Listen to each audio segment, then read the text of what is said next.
La parole de Dieu de la fin de semaine nous parle de nourriture. Et je me suis attardé d'une façon spéciale à la première lecture qu'on a entendue tantôt. Dans cette première lecture, comme on le sait, on nous rappelle que le peuple de Dieu a vécu pendant plusieurs années comme esclave en Égypte. Et vous savez, pendant toutes les années où le peuple est en Égypte, il pensait à une seule chose. À quoi il pensait? On va-tu l'avoir, notre liberté? Et quand on aura notre liberté, là, la vraie vie va commencer. Là, il faut toffer en attendant. Et cette idée qu'ils avaient était tout à fait légitime. Mais en attendant que leur rêve se réalise, le peuple de Dieu ne prenait pas conscience que pendant qu'ils étaient en Égypte, là, Dieu s'occupait d'eux. Dieu leur donnait de la nourriture en abondance. En Égypte, il y avait les oignons d'Égypte, il y avait de la viande en abondance. C'est vrai qu'ils étaient esclaves, mais Dieu ne les avait pas oubliés. Il leur donnait la nourriture dont ils avaient besoin. Quelques années plus tard, finalement, le peuple a eu sa liberté. C'est-à-dire qu'ils n'étaient plus esclaves en Égypte, mais ils se sont retrouvés au désert. Et vous savez, quand vous arrivez au désert, les McDonald's se font rares. Alors, ils se sont rendus compte que la nourriture était plus rare.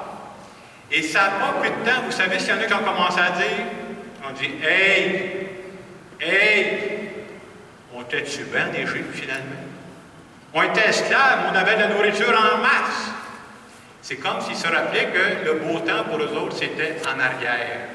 Et pendant tout ce temps-là où ils sont mis à chialer, là, le peuple de Dieu oubliait que pendant qu'ils étaient dans le désert, là, Dieu s'occupait d'eux.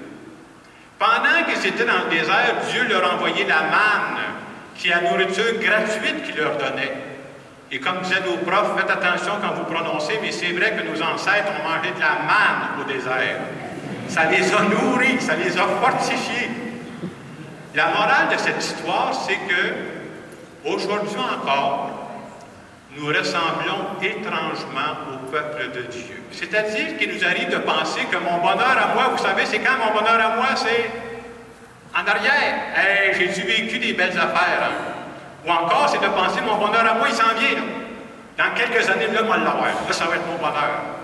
Et pendant tout ce temps-là où on pense que le bonheur est en arrière, ou qu'il est en avant, je ne me rends pas compte que présentement, dans ce que je vis, là, Dieu me donne ce dont j'ai besoin. Dieu me donne présentement la nourriture qui est nécessaire à mon bonheur. Et c'est vrai à toutes les étapes de vie. Je me souviens quand j'étais aux études, j'ai été quelques années aux études, et quand arrivait le jour de l'an, il y a toujours des mononcles qui vont te souhaiter des affaires, qui disaient « Genre, tu es aux études, profite-en.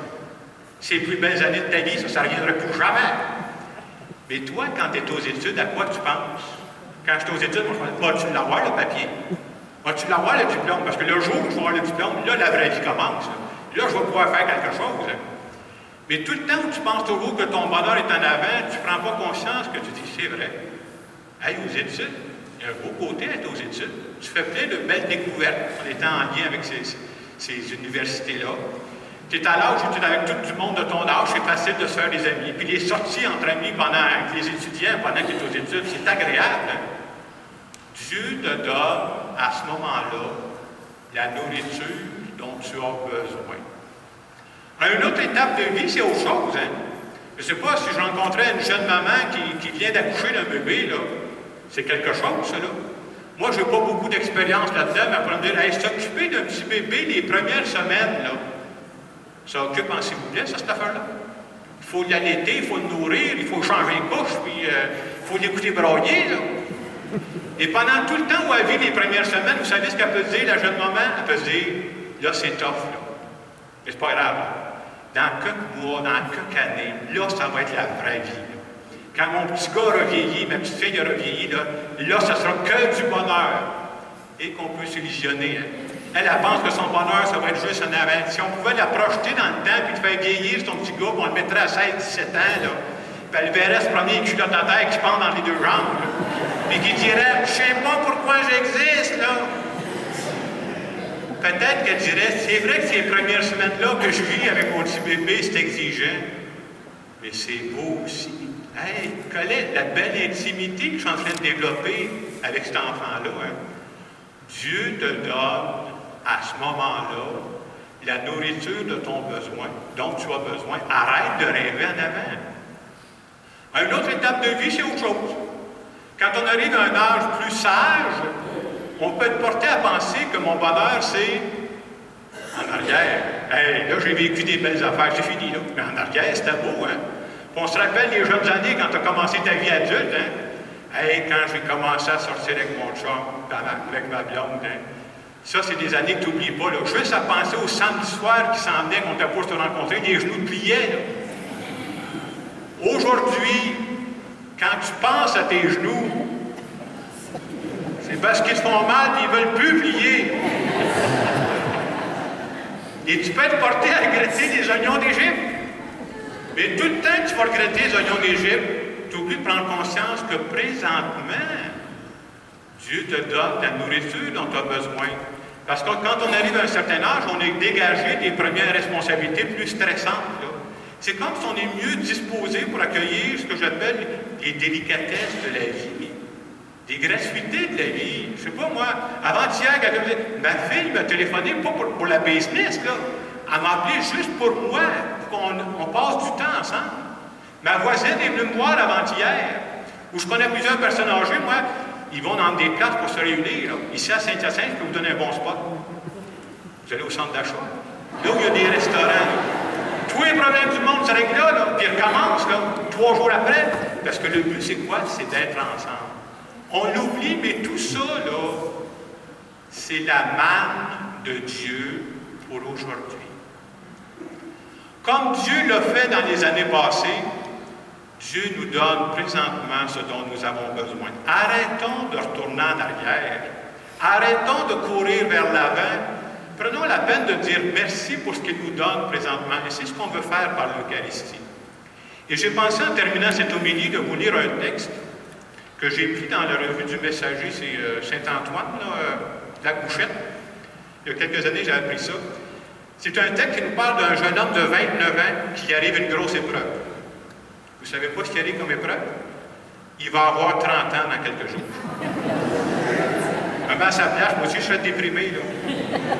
Alors, je vous lis le texte parce qu'il va rencontrer un homme de 79 ans qui va y remonter de moral. Alors, c'est le jeune qui parle. Il se trouve vieux, là, en tout cas. C'est avec crainte que j'entrais dans ma 30e année. À sa place, je comprends. J'avais l'impression que mon meilleur temps était derrière moi. J'ai rencontré Nicolas, un homme de 79 ans, en parfaite forme. Il s'est aperçu que quelque chose n'allait pas chez moi. Il m'en demanda la cause. Je lui dis que je craignais d'entrer dans la trentaine. Et je me demandais comment je verrais ma vie une fois rendu à cet âge-là.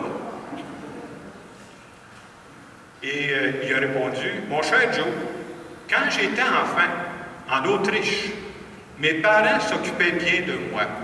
Ce fut mon meilleur temps. À l'époque de mes études primaires, j'apprenais des choses, et ce fut mon meilleur temps. À l'âge de ma première job, j'avais un salaire qui avait de l'allure, et ce fut mon meilleur temps. Puis ensuite, je suis tombé en amour avec ma femme. Ce fut mon meilleur temps. Lors de la Seconde Guerre, nous avons dû fuir en Autriche pour avoir la vie sauve. Puis le danger une fois écarté, on est revenu à New York par bateau, et ce fut mon meilleur temps. Nous avons immigré au Canada pour y fonder une famille. Ce fut mon meilleur temps. Et une fois que je suis devenu père, j'ai pris soin de mes enfants et je les regardais grandir. Ce fut mon meilleur temps.